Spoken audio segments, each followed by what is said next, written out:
Hello, good evening viewers. आज हम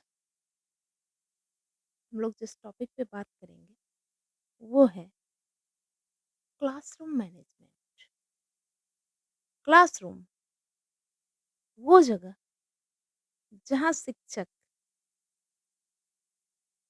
बच्चों को सिखाते हैं, लर्निंग की पूरी प्रक्रिया चलती है, जहाँ देश के भविष्य का किसी भी देश के भविष्य का निर्माण होता है।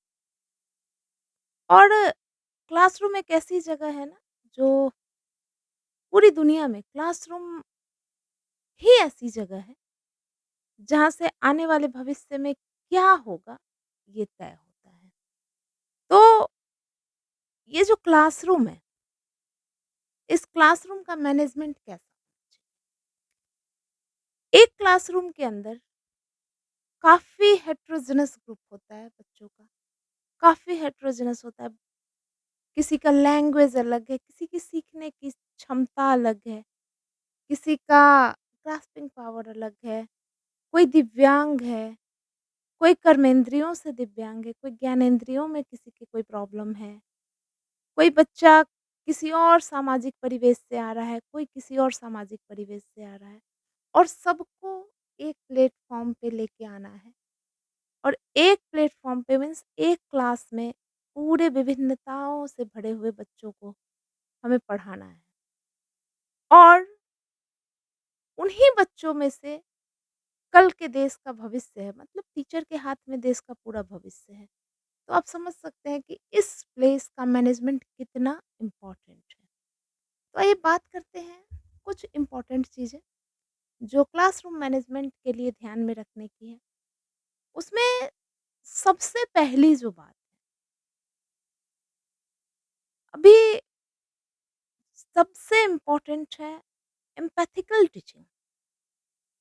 मीन्स कि बच्चों के जब बातों को आप सुनेंगे या बच्चों के प्रॉब्लम को सॉल्व कर रहे हो या कुछ पढ़ा रहे हो, तो अपने आप को उस स्टूडेंट के जगह पे रख के सोचेंगे कि यदि हमें इस तरह से पढ़ाया जाए, हमें ये बातें बताई जाएँ, तो फिर हमें कैसा लगेगा? हम कितना समझ पाएँगे?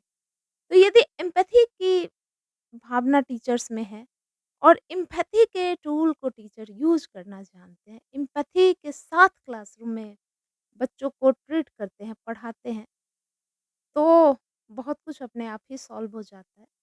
क्योंकि एम्पैथी से एक इमोशनल कनेक्शन बनता है, ट्रस्ट बिल्ड होता है। और किसी भी रिलेशन के लिए वो छात्र और शिक्षक का ही रिलेशन क्यों ना हो, जो सबसे इम्पोर्टेंट कड़ी है वो है ट्रस्ट। और ट्रस्ट तभी बिल्ड अप होता है जब आपके अंदर एम्पैथिकल टेक्निक होगा टीचिंग के दौरान। तो सबसे इम्पोर्टेंट है एम्पैथिकल टीचिंग। जो दूसरी बात है वो है आपका पॉजिटिव अपीयरेंस।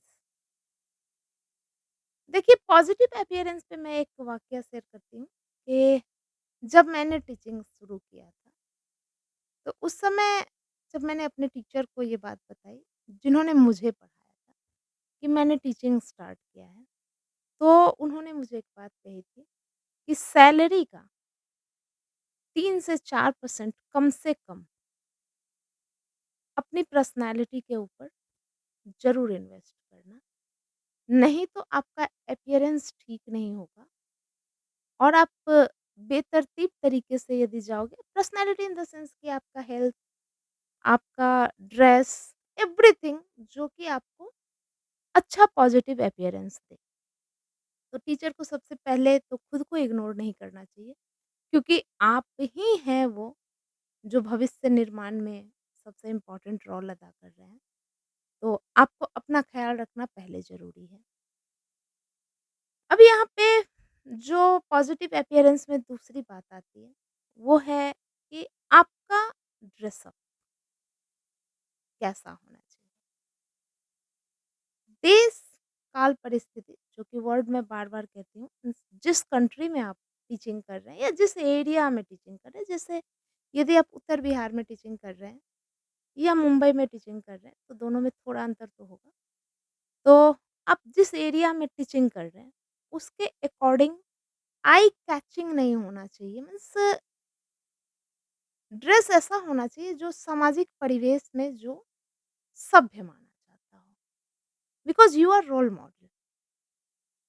और आपका ड्रेस कभी भी गंदा नहीं होना चाहिए। ऐसा नहीं है कि बेतरतीब उठे और नाइट ड्रेस में चले आए या बहुत ज़्यादा मॉडर्न बन के बॉलीवुड पैटर्न पे जीन्स टी-शर्ट पहन रहे हैं या कुछ भी पहन के क्लास में चले गए, that's very bad things actually.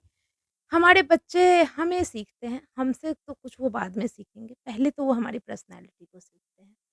तो एक नोबल प्रोफ़ेशन में को यदि आपने चुना है, तो फिर उसके अकॉर्डिंग आपको बहुत सारे कॉम्प्रोमाइज़ेज़ करने होंगे। जैसे बेवज़ह आप कहीं किसी मूवी हॉल के आस-पास दिखेंगे, तो ये मैसेज जाता है बच्चों में कि मूवी देखना चाहिए। यदि आप कहीं कुछ ऐसे एक्टिविटी जो सोशल एथिक्स के खिलाफ है, जैसे किसी पान की दुकान पे स्मोकिंग कर रहे पकड़े गए, तो फिर ये सब मैसेजेज़ बच्चों को आप कहीं न कहीं इनडायरेक्टली दे रहे हैं कि ये किया जा सकता है because you are role model. बहुत ही नोबल प्रोफ़ेशन है और इसे चुनने से पहले सोचना होता है कि क्या-क्या हम अब नहीं कर सकते। ओके, तो आपका जो पॉज़िटिव अपीयरेंस है वो हमेशा होना चाहिए। उसमें आपका ड्रेसअप और आपका फिज़िकल हेल्थ मीन्स बहुत ज़्यादा आप बीमार यदि हैं, यदि आप एक्सरसाइज़ नहीं कर रहे, अपनी बॉडी का ध्यान नहीं रख रहे हैं, आप बीमार-बीमार से हैं, मेंटल हेल्थ आपका खराब है, फिज़िकल हेल्थ खराब है, तो क्लासरूम परफॉर्मेंस अच्छा नहीं होगा। तो अपना जो हेल्थ है उसका काफ़ी ख़्याल रखना है। जो नेक्स्ट चीज़ें आती हैं, वो है आपका सब्जेक्ट। इन सब के बाद आता है आपका सब्जेक्ट। सब्जेक्ट इन सब के बाद भले ही आता है लेकिन सब्जेक्ट नॉलेज बहुत महत्वपूर्ण है। यहाँ मैंने तीसरे पोज़ीशन पे सब्जेक्ट नॉलेज को इसलिए रखा है क्योंकि भले ही आप अपने सब्जेक्ट में पीएचडी हो, लेकिन यदि आपका फिज़िकल अपीयरेंस पॉज़िटिव नहीं होगा, आप एम्पैथिकल टीचिंग नहीं कर पाएँगे, तो वो सिर्फ़ डिस्प्ले ऑफ नॉलेज बन के रह जाएगा। तो these elements are very important. जो नेक्स्ट है वो है आपका सब्जेक्ट। सब्जेक्ट भले ही आप 30 साल से टीचिंग कर रहे हो, 25 साल से टीचिंग कर रहे हो, 10 साल से, या आपने आज टीचिंग प्रोफ़ेशन को अपनाया हो। जो भी पढ़ाना है, उससे एक बार थॉरोली हमें पढ़ना ही चाहिए क्लासरूम में जाने से पहले।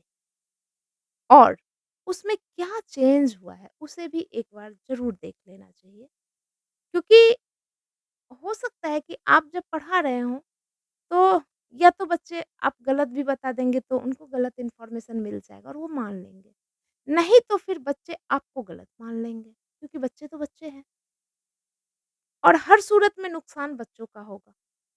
तो इसलिए सब्जेक्ट पे प्रॉपर जाने से पहले रिवीज़न, क्लास में जाने से पहले रिवीज़न बहुत ज़रूरी है। जो सब्जेक्ट के बाद बात है वो है जो आप पढ़ाएँगे, जो भी प्रकरण आप उस दिन किसी भी चैप्टर का जो भी एपिसोड आप पढ़ाएँगे, उस एपिसोड का लेसन प्लान मतलब क्या पढ़ाएँगे, ये तो इम्पोर्टेंट है ही, उसमें लर्निंग आउटकम क्या मिलेगा, अब उसे पढ़ाएँगे कैसे? ये तय करना बहुत ज़रूरी है। कैसे पढ़ाएँगे के अंदर आ गया, आप कौन से टीचिंग टेक्निक को अपनाएँगे, किस तरह का आपका आइटम डेवलपमेंट होगा, कि आप चेक करेंगे, अपने पढ़ाए हुए जो फॉर्मेटिव असेसमेंट करेंगे। किस तरह का आपका जो टीएलएम होगा, वो आप किस तरह का लेंगे। तो ये सब चीज़ें क्लासरूम में जाने से पहले तय करना बहुत ज़रूरी होता है कि मान लीजिए कि आप कोई भी ऐसी टॉपिक ले लिए, जो आपको भ्रमण विधि से पढ़ाना है। तो आप जाके उसे सीधे यदि कहेंगे बिना तैयारी के कि इसे भ्रमण विधि से पढ़ाना है और आप डिस्प्ले कर देंगे तो दैट इज़ वो इफ़ेक्ट नहीं होगा ना। तो यदि पढ़ाना है टीचिंग टेक्निक की प्लानिंग पहले हो जाएगी, तो आप पहले से प्लान कर पाएँगे कि अच्छा आज बच्चों को आस-पास ही कहीं ले जाना है, यदि पर्यावरण के लिए पढ़ाना है या स्कूल ग्राउंड में ही घुमा के पढ़ाना है। कोई खेल विधि लेना है तो एक प्रॉपर जगह पहले डिसाइड करेंगे कि इस क्लास को आज इस टाइम पे इस तरह से खेल-खेल से पढ़ाना है। या आप लेक्चर मेथड ही अपनाते हैं, तो लेक्चर कहाँ पे होगा, पीसफुल माहौल हो, आपकी जो बोलने की स्पीच का जो फ्लो हो, उसमें प्रॉपर पॉज़ और पिच हो, हाई एंड लो का ध्यान रखेंगे ताकि बच्चे सुन पाएँ। जो नेक्स्ट चीज़ है, इसके बाद जो आती है, वो होती है ड्यूरिंग टीचिंग डिसिप्लिन। देखिए डिसिप्लिन से जो यहाँ सबसे बड़ी बात है, जो मेरा सेंस है, वो डिसिप्लिन से ये है कि टीचर का डिसिप्लिन पहले। जैसे आप हो सकता है आपकी लाइफ में बहुत सारे प्रॉब्लम चल रहे हो, पर्सनल लाइफ, प्रोफेशनल लाइफ में आप एडल्ट हैं तो ऑब्वियसली बहुत सारे प्रॉब्लम हो सकते हैं। फैमिली प्रॉब्लम हो सकता है, किड्स का प्रॉब्लम है, लेकिन ड्यूरिंग टीचिंग यदि आपका मोबाइल रिंग हो रहा है, तो ये कहीं न कहीं डिसिप्लिन खराब कर रहा है। आपका मोबाइल साइलेंट होना चाहिए, आप कॉल नहीं लें, ये बहुत अच्छी बात है। यदि बहुत अर्जेंट है, तो बच्चों के सामने कॉल नहीं लेके बच्चों से क्षमा माँग के उससे कोई ऐसा वर्ड बोल दे जैसे एक्सक्यूज़ मी लाइक मैं 2 मिनट में आ रहा हूँ, बाहर जाके बात करें। मतलब टीचर की डिसिप्लिन पहले मेंटेन होगी तो बच्चे बहुत कुछ अपने आप ही डिसिप्लिन में आ जाएँगे। जैसे क्लास का टाइम यदि 10 से 10:40 है, तो आपको 9:55 में क्लास में होना चाहिए। यदि आप 10:10 में क्लास में जाएँगे, तो ये हो गया कि आप बता रहे हैं कि समयनिष्ठता का कोई महत्व नहीं है। तो डिसिप्लिन का यहाँ जो सबसे इम्पोर्टेंट सबसे पहला सेंस है वो है टीचर का के बिहेवियर में डिसिप्लिन होना बहुत ज़रूरी है। जो दूसरी बात है डिसिप्लिन की वो है टीचिंग एटीट्यूड में डिसिप्लिन। देखिए, मैंने कई बार देखा है क्लास में कि बहुत शोर भी हो रहा है और टीचर पढ़ा भी रहे हैं और क्लास डिस्कशन का नहीं है। मतलब टीचर के अंदर टीचिंग एटीट्यूड इतना है कि वो पढ़ाए जा रहे हैं, वो देख भी नहीं रहे कि बच्चे सीख रहे हैं या नहीं, तो ऐसा नहीं करना है। यदि आप कुछ पढ़ा रहे हैं, तो आप पहले अपने क्लास को मैनेज कीजिए, क्लास को पीसफुल कीजिए, पिन ड्रॉप साइलेंस लेके आइए क्लास में। क्लास में जाते ही पहले सिर्फ पढ़ाने नहीं लग जाना है। कुछ सेंटेंसेस होते हैं जैसे अ, आप सभी कैसे हैं? आज का मौसम बहुत सुहावना है। तो उसके बाद थोड़ा पूर्व ज्ञान चेक करके जो टॉपिक आप पढ़ाने वाले हैं, उसके बाद आप एक मैनर्ड वे में क्लास मैनेज करके पढ़ाना शुरू करें। ऐसा नहीं है कि जाते ही टॉपिक लिख दिए और पढ़ाना शुरू कर दिए, फिर धीरे-धीरे क्या होगा ना कि बच्चे फिश स्लिपिंग करने लग जाएँगे, कुछ बच्चे गायब होने लग जाएँगे और आपके क्लास में बच्चों का इंटरेस्ट नहीं आएगा। फिश स्लिपिंग मीन्स बच्चे देख रहे हैं पर उनका ध्यान कहीं और है, गायब हो जाएँगे वो पीछे की गेट से कुछ बच्चे निकल जाएँगे। और जो बच्चे बैठे भी रहेंगे, उन्हें उतना रस नहीं आएगा, उन्हें इंटरेस्ट नहीं लगेगा, तो वो सीख नहीं पाएँगे। तो कुल मिला के जो आपका आउटकम है, वो नहीं पूरा होगा। आप जिस मकसद से क्लास में आए हैं, वो पूरा नहीं होगा। तो डिसिप्लिन में डिसिप्लिन बहुत ज़रूरी है और डिसिप्लिन के लिए सबसे ज़रूरी है टीचर्स की डिसिप्लिन। जो नेक्स्ट चीज़ बहुत इम्पोर्टेंट है, वो है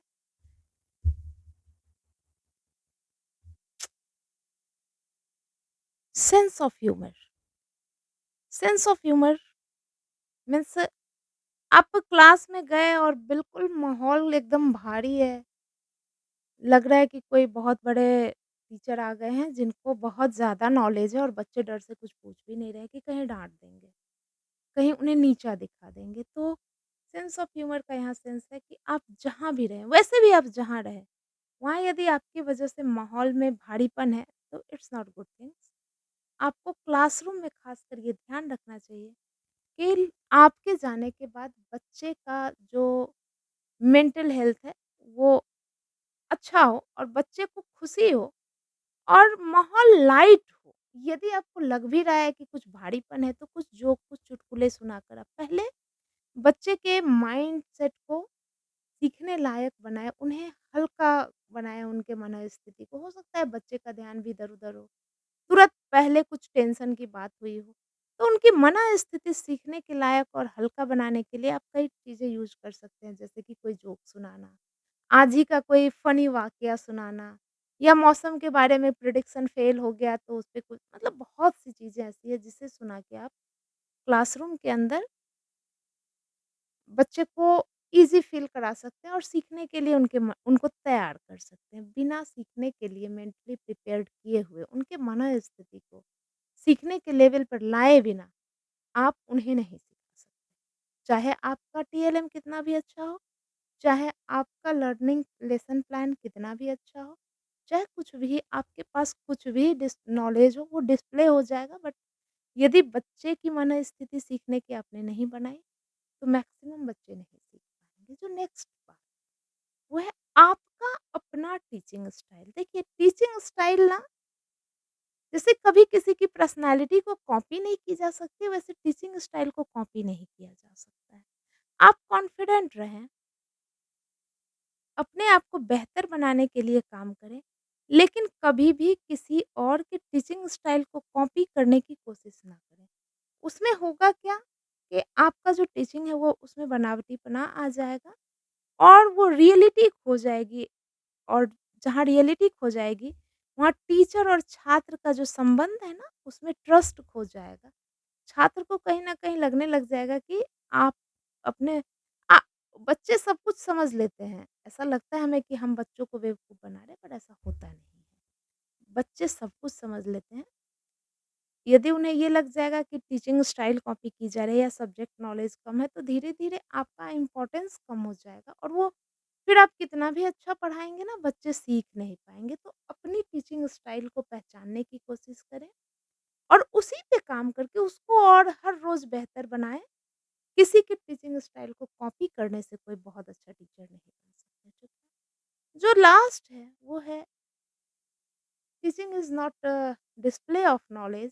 देखिए एक उदाहरण है, मान लीजिए कि आपके घर में बहुत अच्छा खाना बना है और आपका बच्चा है, छोटा बच्चा है, उसके लिए मान लीजिए आपने मीठी खीर ही बनाई है अच्छी-सी। बच्चा का जितना छोटा मुँह है उतने ही छोटे चम्मच से खिलाओगे ना?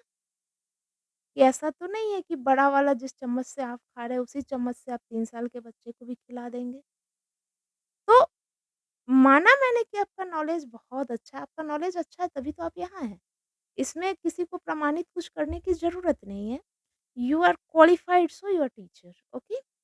तो ये चीज़ें कभी भी प्रमाणित करने की कोशिश क्लासरूम में नहीं करनी है, बल्कि अपने आप को उस लेवल पे ले जाना है, उस छोटे से स्पून का यूज़ करना है जिससे कि बच्चे को खीर खिलाई जा सके, ना कि टेस्टी खीर बनाया तो उसको कलछुल से ही खिला दो, वो कैसे खा पाएगा, है ना? तो बहुत ज़्यादा बताने की एक दिन में कोशिश नहीं करनी है, थोड़ा-सा बताएँ, उसके लहज़े में बताएँ, उसके लैंग्वेज में बताएँ, उसके बच्चे के लेवल पे जाके बताएँ, ताकि बच्चे आपसे सीख सकें और आपको भी सीख सकें। इसे ही हम एम्पैथिकल टीचिंग भी कहते हैं। ओके? तो आज के लिए इतना ही। Thank you very much.